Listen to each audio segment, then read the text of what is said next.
My uncle told me I wasn't very smart. So I always try to work harder. That's just stuck with me. Even in school, reading took me such a long time to understand what I was reading.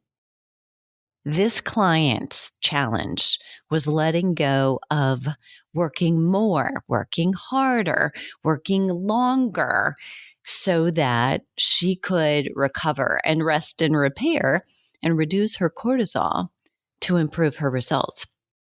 I would say assign X, right? And she would do X, Y, and Z, always doing more.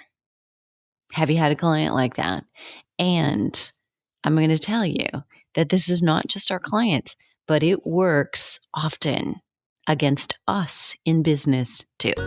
I'm Deborah Atkinson. You're listening to She Means Fitness Business. It's a division of Voice for Fitness. And I am doing this very special episode because this is potentially coming on the back of your fall promotions, your Black Friday promotions, and you may or may not have had success. And here's who struggles the most, often with Black Friday or Cyber Monday promotions. It's not those who are doing it for the very first time. Often it's those who are doing it for the third, the fourth, the fifth, the 10th, the 20th time. Because now you've got a track record, you already have PRs, and there probably have been easier years to have a PR than this one. And what I mean by that is twofold. Number one, I'm relaying this message in 2023. You know, in 2020 and 2021, 2022, it's the first time we ever had a pandemic. It's the first time that, for those of you who are promoting something online, whether it's virtual coaching or it's an online exercise platform or it's a combination of both, it was novel, it was new. It was like, oh my gosh, a way to get connected for our clients and customers who were like struggling to do it on their own. And so it was a little bit easier. Yep. And now, the second, the third, and the fourth year, we may not have seen the same kind of success, and everything changes. So now you've got to refigure out, who am I talking to now? Where are they? What's their emotion? What are they thinking and feeling and doing? So if this is you, please stay tuned. I have been coaching women for 25 years. And at Voice for Fitness, my overarching business, we believe that you actually are likely a woman in midlife serving other women in midlife, and you want to be an inspirational example to her. And the problem is a lack of traffic, a lack of clients, or a lack of revenue from those clients. And the other one is a lack of time, right? We want time freedom. We don't want to be painted into a corner, have clients that love us and want to work with us from early in the morning to late at night, and you're never unplugged. I get it. Been there. I've seen dozens, if not hundreds, of clients and my prior students stuck in the same pattern. Very successful in a bookkeeping kind of a way, but not in life, right? And that's got to change, but you're the only one that can change it. So I offer business strategies that help you market and sell better, but not just that, create products and programs that don't require more time, but do generate more revenue. And in fact, may cut the umbilical cord with your time so that you're doing less. If that all sounds good, first, before you even consider working one-on-one with me or joining our Well Pros Mastermind, we'll put the links to that in the show notes. I want you to grab the business scorecard. You can get the Health and Fitness Pro Scorecard, go through it in 2 minutes and figure out, where do I have gaps that I have to have if you want this? Less time, more revenue, more life satisfaction.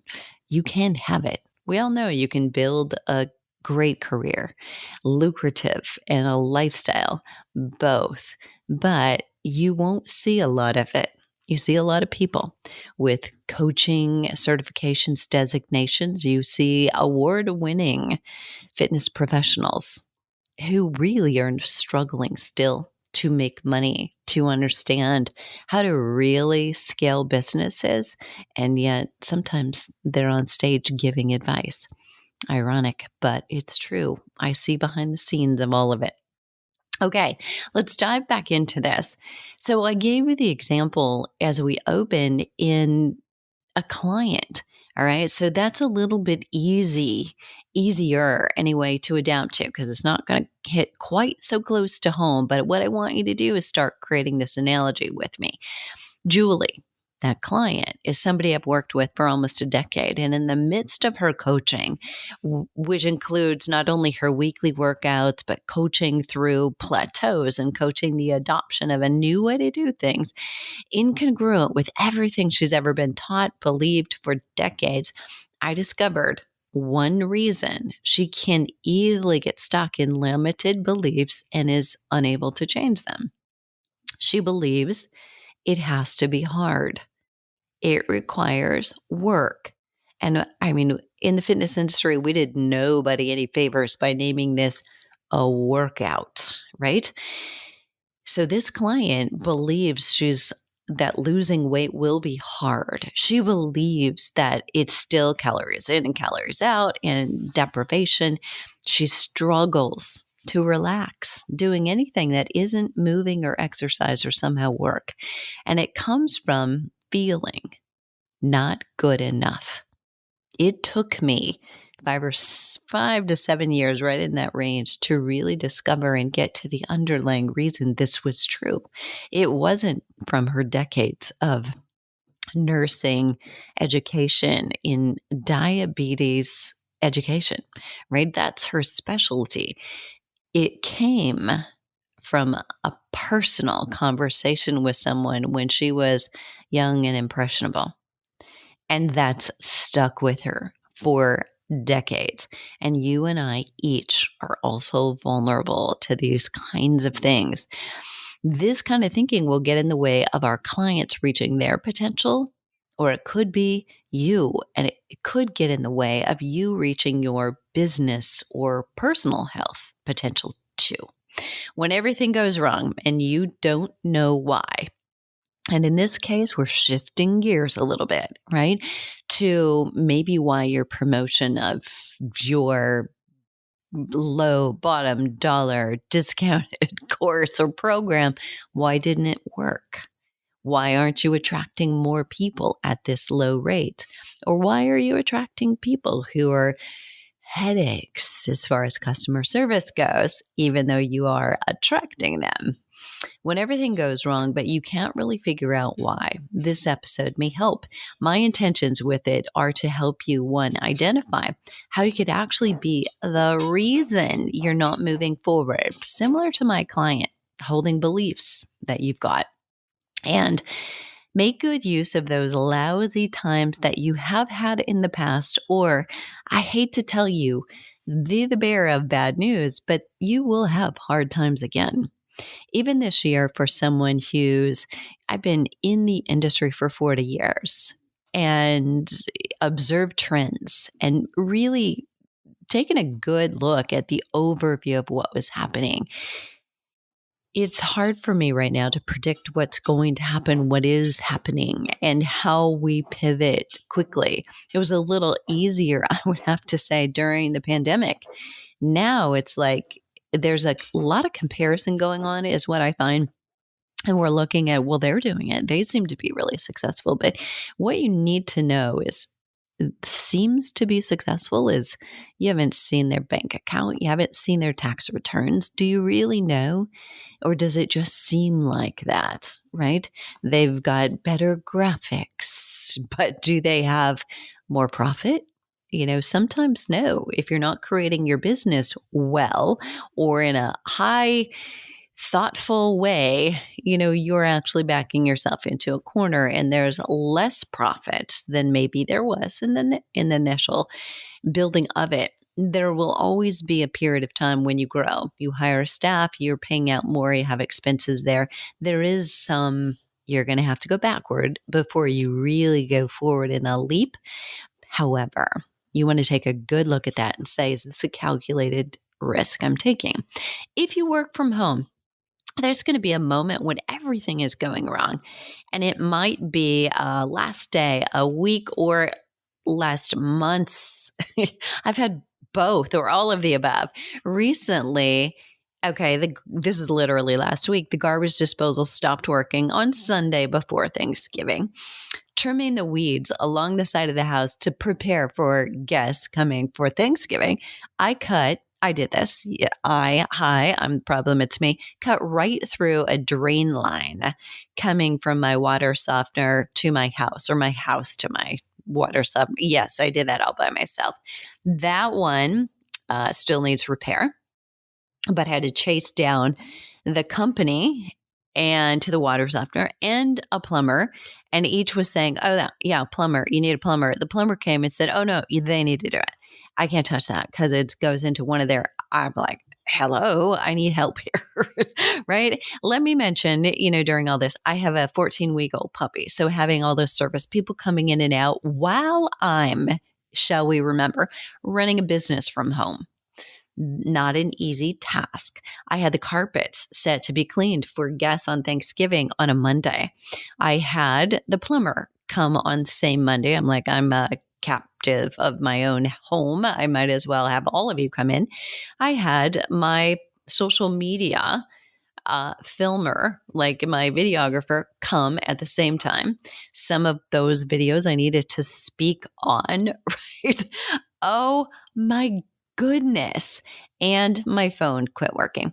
And I realized I had to go in. So all of this, my videographer shows up. We're in the midst of shooting a video, literally.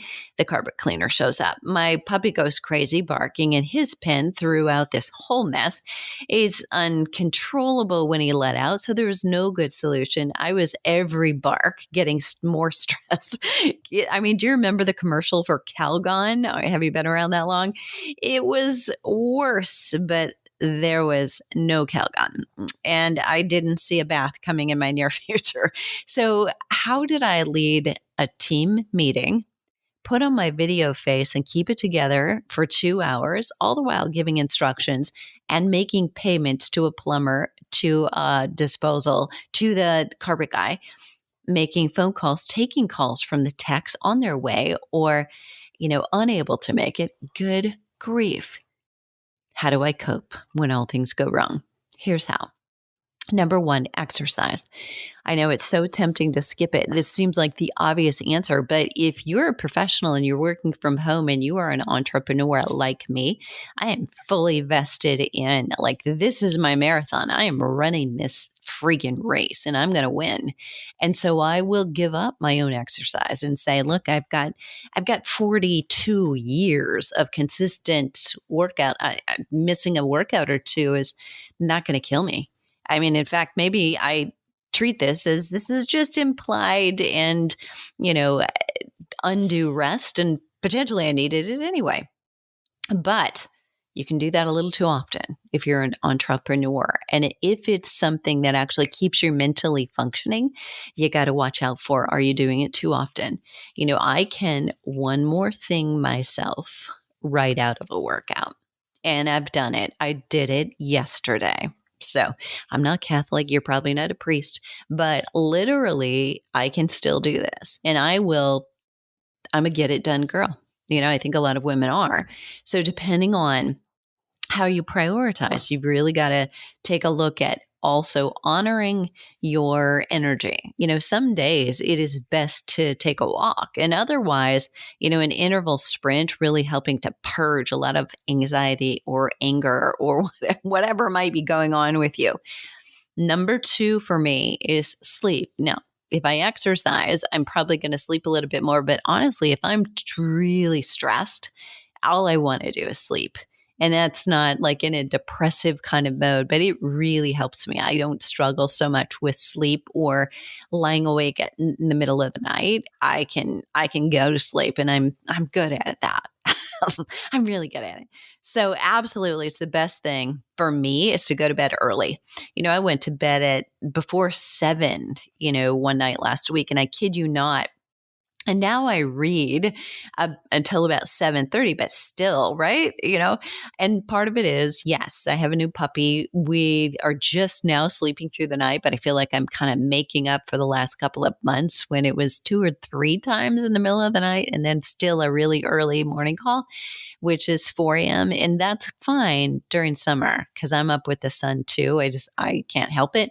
But right now the sun is not up until like 6 or 6:30. So I don't think that I will wake with the sun for a very long time again. And that's okay. But, I got 9.5 hours of sleep, which is wonderful. And some would think, 4 a.m. is early, but I'm a morning person.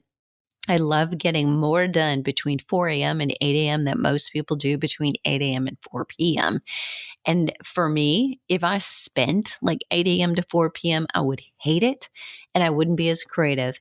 And I know that you need to know yourself, but come back to sleep. So exercise, sleep. Those are the first two things I have to do, and I have to keep them forefront, even when everything is going wrong.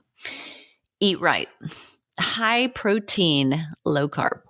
Not no carb, but when you're under stress, you absolutely have to eat well, and your cortisol level is probably going to help you, um, quote, spike your blood sugar levels. So if you're also having carbohydrate, you want a little to help induce some serotonin levels.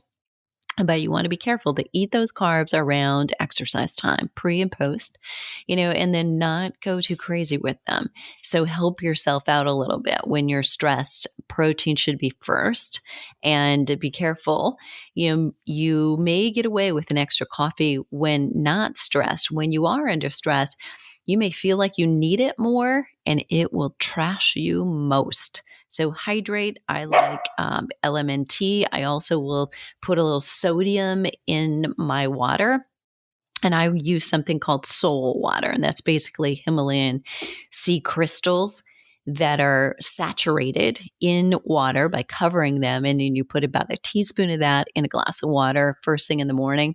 You could do it more frequently, but first thing in the morning really sets you up very, very well. So that's 3: exercise, sleep, eat right, set yourself up for it. And each of those helps, right? The next. And number 4 is laugh. Absolutely. I find a friend. I reach out to them regularly, even when I'm in such a bad mood and I don't want to. Find a friend, a sitcom, a memory book, laugh at how crazy it is now, but that it will pass. I love the friends who can talk with me about how crazy the rest of the world is. Well, of course, we are not, and for me, it's a friend who is also in the business of, building something online, or who can understand the silliness of human behavior, questioning every little thing about a health product while eating, orange Cheetos. I have a colleague that I grew really close to for this exact reason. And I get it. When he gets, no one else does. You're looking for those kind of people. This is why a mastermind or mentorship can be really, really helpful, because those are your people. They're like, oh my gosh, I've found my way home, even when my family doesn't get it. And they think, oh, there's some logical reason, or there often isn't. It's just got to be laughable. But it always, a friend who always has my back can coach me, as some friends can't, because they're biased. They want things from you. Your family can be that way. They may not be who you turn to when things are going badly about all things, right? So about business, they may not be, and know that you have to expect that. So you think everything is going wrong? I'm going to give you another one of mine. Previously, the drain in my basement in a mountain home I was renting, fortunately I didn't own this one, backed up. That's the septic tank. It hadn't been flushed for the entire 6 years that I lived there. And I didn't know enough about owning a mountain home to know that this should have been happening. And my landlord pushed back and said, oh, that doesn't need to be happening. Doesn't need to happen. The neighbors all said, Yeah, that probably does. The insurance assessor came out and also told me that. And so my landlord was not too pleased with that. And hence, the insurance assessor then couldn't come back to me and respond again. I mean, they just were ghosting me after that because I'm sure they were told, don't ever say that again. Right. And so I didn't have a lot of monopoly money to play with, getting some rent back, during the 5.5 months I lived there while they were under mitigation. And in this mold, she was taking a no fault situation. But so dealing with that was terrible. Here's when it happened. 2 days, which was a Sunday before Christmas, in the mountains, I had two house guests living or staying in the basement. I had 14 family member guests on their way to enjoy two soups that were on the stove. And I had 4 inches of a water mess in my lower level, ruining carpets, furniture, potentially exposing mattresses. I mean, it was a mess. So dealing with that took months because it was a Sunday before Christmas. It was winter. It was mountains. Trucks had to come up the hill. They couldn't make it in the hill on icy, snowy days. So they would be scheduled, have to cancel. We would go days. It was 3 or more months before it was mitigated and remodeled while I'm working at home. And that was amidst noise and dust. I mean, they were pulling out the linoleum, pulling out hardwood floors, pulling out all the sheetrock. Imagine the mess and the dust.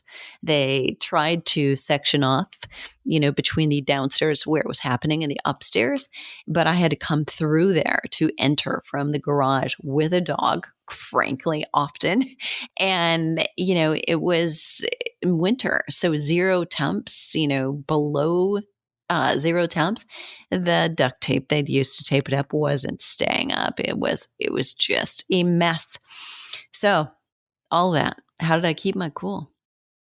Actually, how did I then find a house within 3 weeks after this was all done, but I kept getting sick? It was finished in, I think, early April. And I was, 8 weeks later, I had been sick like 3 or 4 times, if not more. And I'm like, I'm never sick. What is this? So I had it tested, waited for the results, finally got them back, and realized there's still mold here. Told the landlord, she's like, I'm done. You should move. I'm not doing it anymore, not paying for it anymore. So how did I find a house in 3 weeks? Complete a move. Still hosted a 3-day retreat that had been on the calendar since Thanksgiving that ended at noon, meet a U-Haul truck at 12:30 back at my house. How did I drive 13 hours in one day, sleep in an air mattress, unload furniture with my brother-in-law the next day, and conduct a masterclass by 4 p.m. on same day? Crazy, right? But that's what we do. You're strong, you're creative, and you will find a way. And then your resilience has increased forever because just 3 years prior to that, everything really did go wrong. I mean, everything. And here's how I coped. My niece's husband was killed in a tragic hit and run accident while riding his bike. Minutes before he would have arrived home, after a bike ride with a friend, and there were dinner reservations with a group of friends to celebrate their 13th anniversary. And instead, on that anniversary the next day, she was planning his funeral. I witnessed it all, from the call to his parents and his siblings telling her 3 boys, ages at that point, 3, 6, and 9, to months of such deep sadness and rage and despair. I lived right there. I was 10 minutes away. And I vowed if she asked, because asking is so hard, I would say yes, whenever ever it was possible? My answer was yes. And when I was working, I felt like I should be present for them and the boys. And when I was with them, I felt like I was abandoning a business and it wasn't growing and it was struggling. It still needed a lot of nurturing. In my life, I hope there will never be anything worse. It certainly has changed, enriched, and made more selective my relationships who I'm willing to spend time with. Most certainly, the relative stressors in my life have changed. When you think you're having a bad day, keep these kinds of incidents in mind. If you haven't had one, I hope, knock on wood, you never will. But remember when. Think back on how bad you thought it was. It probably was, but you were tougher and you developed a new set of coping skills. The one last thing I will leave you with is this. You could have developed ways of coping that were commensurate with the skills you had at the time. That's all we can do. So if you've had a trauma or an incident you repressed somewhere along the way in your childhood, your adult life, a way that you got from day to day that occurred at a time when you were too young or simply had not learned the skills needed to cope in a healthy way, you developed other thoughts and ways of dealing that may not be serving you today. If a coach, a teacher, a friend sees things and cares enough to tell you that your thinking is crazy, you have to be willing, though, to do the work in order to change the thinking, even if it's decades long that this has occurred. There are moments when everything goes wrong, but they change you both for better or worse. My trust factor went down significantly after one incident in my life. And that hurt me significantly in identifying people in business to collaborate with, to trust in, both in business and in friendships. It just hurt. I don't friend that easily, using that as a verb. And when I do, it's deep. I have a few close friends and close business collaborators, and that's not a bad thing. But it took me a while to tie a very personal experience together with my business choices, and then to consciously determine with facts and gut feelings both how to proceed with actions. So remember who you are. It's there all the time. Those wins that you have, tap into those. But I want you really, if you're going to use this episode, to reflect on things in your life that are affecting your thoughts and your decisions, and watch and observe as if you have an out of body experience, how quickly we can judge and make assumptions about, it always happens to me. This always happens, or get a little too big with the assessment of, they have no interest. They don't want what I have, and it may be that you're judging too soon because it's right now, you're in the emotion of it. But there are so many things to look at, and split test. Wait a minute. Maybe it was the words, maybe it was the language, maybe it was the timing, maybe, it wasn't ideal. But next time, what would you do differently? And don't stop swinging the bat. If you've just come out of a week-long promotion, or it's a Thanksgiving promotion, but it also could be a spring break promotion or a summer training promotion. It doesn't matter what time of year you're listening. Swing the bat again. Reframe it. Reach out. Are your people who have to actually talk to you? If they're not going to respond to an email, maybe they don't trust why this would work for them, why it's different than another program.